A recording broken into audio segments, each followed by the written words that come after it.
Israel carries out air attacks in Gaza after 9 Palestinians were killed in Jenin.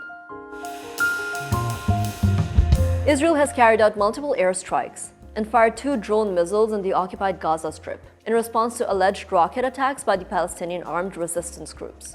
The attacks in the occupied Gaza Strip comes a day after Israeli security forces raided the Jenin camp in the occupied West Bank, killing 10 people, including an old woman. Gaza Strip, with its over 2 million people, has been under an Israeli-imposed blockade for the last 16 years. It has been called an open-air prison. Israel has waged 4 wars in the Gaza Strip since 2008. In the occupied West Bank, Israeli illegal settlements, which number over 500,000, and forceful dispositions of the Palestinian lands are sources of frequent confrontations between Israeli defense forces and the Palestinians. The Jenin camp in the West Bank has been one of the centers of Palestinian resistance against the Israeli military occupation, and the current raid reminds the Palestinians of deadly confrontations in 2002 during the Second Intifada, when an Israeli military raid killed more than 50 Palestinians, including children and women.